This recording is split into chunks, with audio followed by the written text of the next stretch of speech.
Welcome to episode 111 of Rubbish Talk with me, Alasdair Meldrum. And me, Jane Bond. Good to have you back, Jane. It feels like ages. I know, you've been chatting to so many interesting people. I was listening to the one with our Kirsty and thinking, oh, she's going to be co-hosting before long, Alasdair. The new protocol, is this you resigning? Is this you stepping down? Are you? No, I'm just, saying we could share it out. I'm quite happy if Kirsty wants to take a session.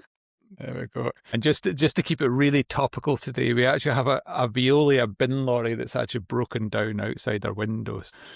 If you hear a vehicle idling away, it's that vehicle. Well, it's actually not. He's not idling away, but so now the Pertex vehicle is there to repair it, obviously. You might hear a bit of banging and crashing. Hopefully there'll be no noise. So what are we going to talk about today, Jane? We've got a bit of news, a bit of simpler recycling, ranting by me mainly, I think. And then we're going to have a wee deep dive into PFAS, because there's a consultation just gone in about that. So first of all, simpler recycling has been in the headlines, particularly south of the border, and it's driving some really bizarre headlines about what can and can't go in the waste stream. There's a Daily Express article about 26 items that can no longer go in the waste, and when you actually look through the 26 items, they never could go in the recycling in the first place. I know. So it was an article about nothing, and there's all sorts of ones about, whether you can put a crisp bag in your recycling and so on. So it's just, in a way, it's good that there's a bit of headline around it, but you just think, it's almost like they're trying to make a story out of nothing. I think it's just the media, and you read it and you think, rubbish items, banned, recycling, and you think, well, it's such a negative headline. Yeah. I just think, well, you couldn't have put them in anyway, so why are you making a big fuss about it? Anyway. You do wish you could put a bit of a positive spin in terms of the benefits and why these things, or even just more an educational piece about why, I noticed one about glass recycling, and it's very much, and it was making a point about you can't put your drinking glasses in or mirrors or into glass recycling. But it wasn't really explaining why, and sometimes you think they could do a bit more just in that educational piece rather than trying to just get the headlines all the time. And then there was one that made me laugh last week I think it was Lancashire Telegraph had one about a business offers bin odour fix for the new waste rules coming in. And I'm like, you don't need a fix, you just need to segregate out your food waste and put it out weekly. Well, this is what got me. I'm like, why is it making a difference? What difference does it make? Because you're just putting your food waste in one bin, which is all going out together. So, what's the difference in smell? It's obviously because they're delaying their residual waste collection is obviously not getting done as frequently. But then it shouldn't smell, because all that should be in there is obviously your mirrors that you can't put in your glass in, and your crisp packets. So there you go. Anyway, talk about food waste, actually, South Ayrshire Council has got a big campaign to try and encourage users. This is the persistent rant I've had for ages, that in Scotland, although we've had food waste collection in most areas for many, many years, the participation rate in that is still less than 20%. So South Ayrshire's got a bit of a campaign going out. They're sending letters to everybody, which I got mine the other day. They're putting stickers on your residual bin to say that you shouldn't have any food waste in there. And they've got new adverts on the side of their lorries and so on. So it's all looking good. It'll be interesting to see how much actually that drives change, but it's all perfect timing because we have the new My Bins app going live with South Ayrshire Council. They've officially agreed to retire the old SAC My Bins app, and they're all going on to the new one. So very good. We're needing to encourage everybody to switch over. Very good. Yeah, well, I've been looking at sustainability events. And do you remember we were ranting last time, probably last year, that it's going to come round again about festivals and tents left at festivals? Well, this one now I'm looking at. Did you see what's that big festival in the down south, the big farm, the Glastonbury? Oh yeah. Did you know the people own that are on the Sunday Times rich list? They make so much money from that damn festival that they're on the Sunday Times rich list. Well, I suppose they wouldn't do it otherwise, would they? There's a useless bit of information for you for that. Okay, so this is what we need to do: is get a big farm and get loads and loads of Yep. people. Okay, right. Moving back on to sustainability. So the one we were looking at was Paris. Apparently there's a marathon quite recently in Paris. Not that I was invited to attend, but anyway. So, and they insisted you brought your own cup or bottle. So instead of like running along and, you see it in the on the telly when they run along and they grab that bottle and they throw it down their throat and then they chuck it on the floor and then they run to the next one. There's all these people holding out these water bottles. But apparently they're not doing that anymore. Excuse me. So you're going to have to bring your own reusable hydration containers. So you're going to have to run along with your own disposable cup or your not disposable cup, your reusable cup, or carry one of those, one of those like camelback things that you have to like suck and get your water. So you have to carry these so that there's no one disposable, single-use disposable, and then you have to refill them. So you're going to have to stop at your water point to refill your water bottle or whatever. That's valuable seconds, Jane. Well, that's I know. valuable seconds. I mean, obviously, if I was doing a marathon, I would be very concerned about those valuable seconds. There's people who are there to help them fill their flasks, but even so, you do think, I mean, I know people shouldn't be throwing bottles on the floor, but you do think, hopefully, that these are all going to be brushed up and recycled. Actually, probably doesn't, you've got into your stride, haven't you, really? You don't want to stop and fill your water bottle up. Either that or you're going to be carrying some massive thing. It is. It does. This one does challenge me as somebody who runs, because if I was doing a marathon, I certainly wouldn't want to stop and fill a bottle, especially if I'm going for a time or whatever. If you do that 4 or 5 times, there's a minute or two there easily. But it also goes against the grain for me to pick up a plastic bottle and then drink it and then run down the street and drop it on the floor. But that's quite often at the bigger marathons like your London and so on, that is the only choice you've got. You discard it. And now I think they do come along and collect them and recycle them and so on. But, if you have people dropping and they then drop gel wrappers and so on, and that would be contamination. So it's a real difficult one to try and manage it. I think the feedback from Paris, I think, was relatively good, that, most people were relatively happy with it, that they did stop and they did that. But, a lot of the races I do now, I do a lot of ultras and hill races, and you're generally encouraged to be self-sufficient, where, if there is a water station, it's big drums of water and you fill up your bottles. So it does happen. But I did Troon 10K last week, and they're still giving out a T-shirt. Now I've got plenty of T-shirts in my life. I don't actually need a T-shirt every time I go and do a race, especially when you do a lot of races. From their point of view, the similar thing is they get sponsorship. All the sponsors get the logo in the back of the T-shirt. So will they, if they don't do T-shirts, will they then get the sponsors? And how do you square that circle from being a community event and being sustainable? It is really hard being doing events and being sustainable. I think it's really hard to sort of challenge that behaviour. If you don't provide the water bottles, if you don't provide the T-shirts, everybody gets upset because they don't realise what you're trying to do. Yeah, and then you get a medal at the end, and you're like, how many medals do I need? No, they've given up medals. They've given up with the medals. You don't get a medal there anymore. Well, at least that's one thing. I normally refuse the medals now because I just think, but then it's probably just going in a pile and it's been discarded anyways. Yeah.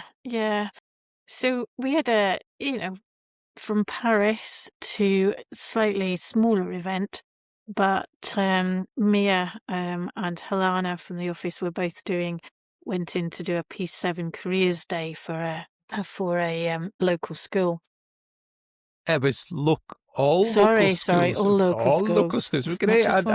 I nipped in to see them. They had all sorts. They had the dog. One of the vets had brought a dog in, and a fireman there, and ambulance people there, and all sorts of stuff. And then we've got Mia and Alana with the rubbish. They had the best one. They had a wee competition going with which stuff goes in what bin. Yeah, I think we should probably do that in the office as well and see how we get on. So, I think they were all right, actually.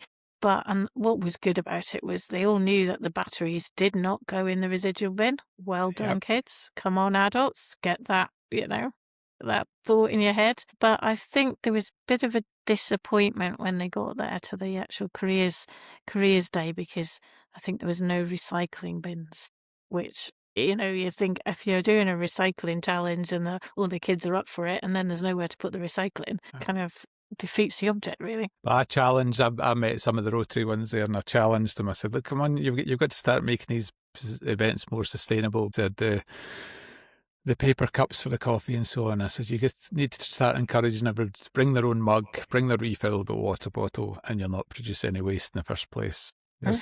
There was a challenge to them, which they willingly took on. They said they're going to do better next year, but it's a challenge. It's a difficult one. Yeah, I mean, it always is, isn't it? With any event, it's how do you manage that? What do you do? Yeah. It's like even just the basics, going into a canteen or something like that. I do a lot of work in the hospitals, and you go in there, and they've still got the wooden knives and forks, and I'm like, no, I want the proper ones. I want the real ones, because I'm sitting in. I'm sitting in and eating my dinner, so I get a plate and a real knife and fork, not a paper cardboard container. I still think that's one of the easiest thing the government could do in terms of, if you're sitting inside a premise, you're not allowed to be provided with disposable cutlery and plates. Make them use china and metal for the things. So, PFAS, Jane. What do we know about PFAS? Well, I tell you what, it's actually pronouncing these acronyms. I'm glad that the first bit of the acronym bit is yours, Alasdair. I know. So, first of all, what are PFAS? The PFAS are per- and polyfluoroalkyl substances. So, there was a consultation that went back in last week, and I was asked on behalf of RMAS, I was asked to look at it, and I did look at it, and I actually thought, I'm not quite sure I'm actually qualified to comment on this, because it's all has chemistry words and so on. But I think the themes Jane and I thought we'd do today is cover the main theme. These are a large group of synthetic chemicals, and we use them, or we have used them historically, because they resist heat, water, oil, grease and staining. But the challenge is they're what the term forever chemicals, because they break down extremely slowly in the environment. Yeah. And they're just quite a mouthful to talk about, because they're toxic, they're persistent in the environment, they're bioaccumulative, so they don't go away, they bioaccumulate, and they can travel long distances. So that's why everybody's worried about them. And this consultation was to add 5 more persistent organic pollutants, which we know are POPs, under UK law, to ban them under UK law. So the 5 substances, and we're going to go through each one and what they do in a minute, is the first one is MCCPS, or MCCPs, actually, medium chain chlorinated paraffins. Okay, so remember that. PFCAs, long chained PFAS chemicals. So then we have to go back to our PFAS to work out what that is, which is a pesticide. UV328, which is a UV stabilizer. Dechlorane Plus is a flame retardant. So we're going to go through what they're in a minute. They're everywhere, basically. So I suppose going through the consultation, there was 2 parts to this. There was trying to phase these POPs out. So there are certain industries still use these materials, and they use these materials because they can't find a viable alternative. Whereas some of them, like the chloropyrifos, has actually been banned in the UK for quite a while, so that's actually been stopped using it. So to look at how we phase these out, how will it reduce future contamination from these, and how we reduce long-term waste liabilities. And that aligns everything to the Stockholm Convention obligations, which the UK has signed up to. So we've not got a huge amount of choice about these regulations that are coming through. The UK is going to need to put them in place one way or the other. So consultation recognises that industry still depends on these substances. Many of them are embedded in complex global supply chains. So it's quite difficult to change things if they do need change. So for example, aerospace industry uses some of them, and they can't readily change the product. It recognises that recycling waste sectors face major challenges, but I was quite struck. I almost, when I went through the consultation, I was almost like, is there actually anything for us to reply to? Because it was very much about the producers and where that PFAS was, what the limits were, and there was very little about the implications. I recognise there were implications of the waste sector, but there was very little about how on earth is the waste sector going to deal with all these materials that are going to be brought under these regulations. So that was, in terms of what the consultation was trying to do. And the main thing was really there were time-limited exemptions in place if industries did need the materials, so they were allowed to continue using them for a certain bit of time. And then there was what they called the UTC limits, which is unintentional trace contaminant limits. So if you're below that limit, then you can, I assume, you can recycle and dispose of it normally. If you're above that limit, then you would need to take PFAS levels into account. So that was the way the thing was structured, if you like. And I suppose with these UTC limits, unintentional trace contaminant limits, everything's got acronyms, hasn't it? This is fully acronyms, this one. I tell you what, I was trying to, And even when you get the full word, you're still no better off. So with these, how do we measure them? If you have to look at how much of this material is in these substances, how to measure them. And then if they're exceeding they're unlawful, as it were. But again, like you say, how do we recycle them? What do we do with them? What's the technical feasibility, for instance, of looking at some of these things and saying, right, how do we do that? How do we, I don't know, kill it, as it were? Does everything have to be incinerated? How do we deal with it? Well, that's the same issue with POPs at the moment. We've talked before about POPs. So all sofas and stuff like that is deemed to be POPs at the moment. And in reality, it's the outer coating. It's the coating that's been coated with a fire retardant. And it's got POPs in it. The rest of the furniture's probably not got POPs in it. But we've deemed all the furniture to have POPs.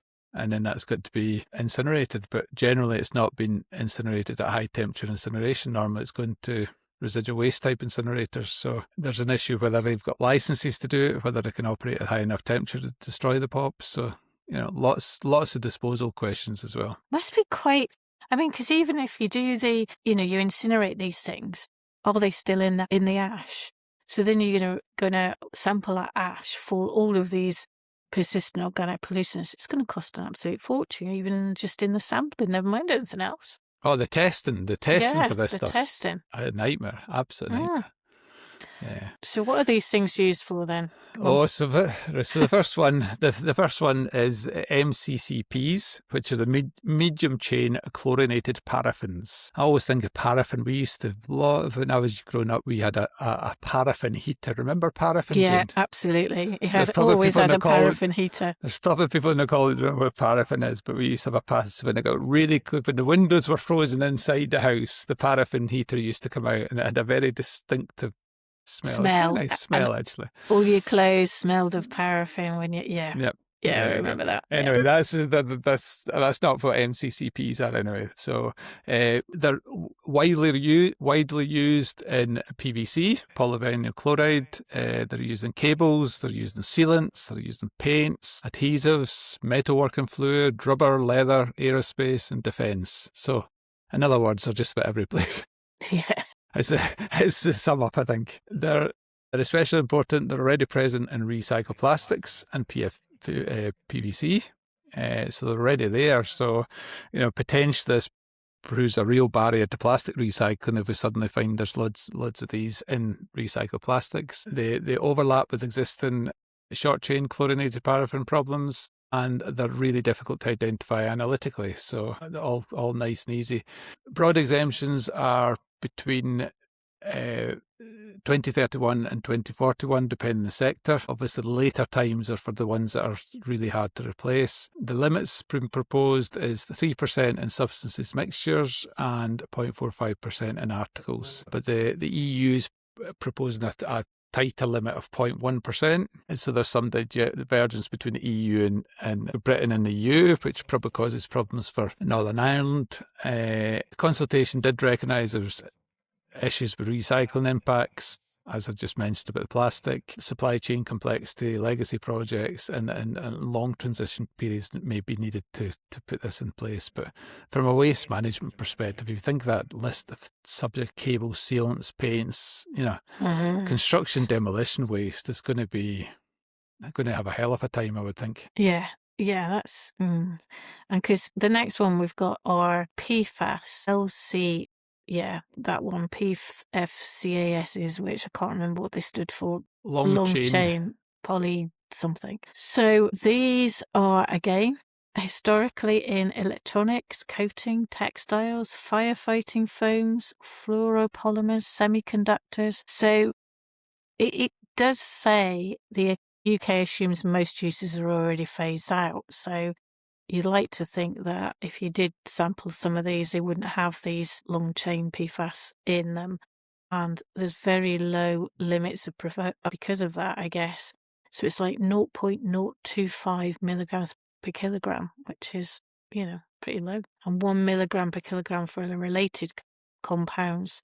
So again, trying to sample that and sample how low that is, and trying to take something from textiles to monitor how much long chain PFAS stuff is in there. I don't know how that's going to happen, but hey. The third one looks like it's on face value, looks nice and easy. It's how do you say that? Chloropyrifos, which is I'm not quite sure that's right, but somebody can correct me. It's a pesticide, and it's already been banned in the UK as a pesticide, and there are currently no known stockpiles of material. It shouldn't really provide a disposal issue because there should be none in the UK, so... I guess it depends whether you're buying it from elsewhere, doesn't it? There's probably tons of Yeah. it sitting in old farmyards all across the country that we don't know about that might appear, but Yeah. as far as they're aware, there's not major issues with that one. So the last one, or the last two, The second last one, well, two of them, UV328 and Declarane Plus, which are the last two, are also automotives, electronics, aerospace, defence, industrial equipment, loads of things. And it says here they exist in long life durable products already in circulation. So basically, they're already there, so probably you're going to think things are going to come in for recycling in those industries, and they're very likely to contain these things. Substances are embedded in complex articles. So if you look at that, automotives, electronics, aerospace, I don't know, did it go up to the moon? These legacy equipment circulate for years, and again, trying to identify what's got it and what's not got it is probably quite another challenge. So yeah, it's all right bringing these things in, but actually once they're in, it's how do you sample them? How do you identify whether the stuff is in there or not? And then what do you do with it? I think just going back to the consultation, the consultation is very much on the lookout for organisations that were still using these chemicals and how quickly they could stop their use, if you like. But the whole impact on the waste management sector and what happens to these materials at the end of life, I think needs a hell of a lot of work in terms of both the disposal side and the recycling side. So in fairness to the consultation, it did look at the environmental benefits in terms of less contamination, less human exposure, reduced long-term remediation costs and so on, which was, all good. It was asking about industry concerns about lack of alternatives, supply chain, compliance costs, all that type of stuff, and particularly analytical testing capabilities as well, because that's an issue. I thought it was fairly light in terms of recycling viability, contaminated legacy materials, treatment disposal costs, and all the regulations around that. There's a huge amount. It's all very well saying these things are banned from disposable, but how on earth is the waste sector going to actually remove them from the waste stream? And is it up to the waste sector to manage that cost, if you like? Surely the people that are putting the stuff onto the market have a liability in terms of that cost. And then, as we mentioned above, there is a bit of a divergence between Britain and the EU, which will cause issues, I would imagine, with Northern Ireland as well. So lots of stuff to ponder, I think, Jane. Yeah, yeah, there is. And I suppose we can't really get away from it, can we? I mean, it is coming. Oh, it's coming, and we're we just have up to deal with Yeah. it. Yeah. And I guess it's trying to look at those limits and trying to work out, again, what we do with them. And these legacy materials, the ones that are already in circulation, that's a bit of an issue. Plastics, cables. I mean, we're looking at plastics and thinking they can be recycled. Again, you've got the cars and shredding of the cars and all of the frag waste, and could that have all of these materials in them? Yeah, so I don't know. It's definitely a challenge, especially when trying to look for alternatives. And if it's already there, how do you deal with it? So, yeah. But there's a big... On you go, sorry. I was just going to say, you were asking me about Teflon, weren't you? You were saying, oh, what about Teflon in pans? So I did have a look at that. And Teflon is a type of PFAS. It's one of these perfluoro, whatever. But modern Teflon cookware no longer contains the well-known persistent organic pollutant. So we don't need to worry. How do I tell my pan's new or old? Well, it does say since 2013, manufacturers have phased out this persistent organic pollutant from the Teflon production. So if your pan's over 10, 13 years old, then you might want to worry. How many pans have you got in your house drawer that are over 13 years old? And how can you possibly tell? Well, yes. Do you know, to be fair, I haven't got any ones that are got Teflon that are... Oh, actually, yes, I have got a pan that I used to use when I was at uni. You know, one of those woks. And you've still got it? I've still got it. I'm not suggesting that was a long time ago, Jane, or anything. But it might be a time for a new one, actually, to be fair. I mean, it does look a bit battered. Okay, we'll get a new one. I have made a conscious effort to try and actually use metal pans for cooking. I'm using metal pans. I think potentially there's a health issue with cooking in plastic, any plastic, whether it's got PFAS or not in it. So there's a challenge. Obviously, this is just a consultation stage. These regulations are coming in. They will significantly affect the waste industry, whether we like it or not. Is that our bin lorry just disappearing? You must be... No, it's still...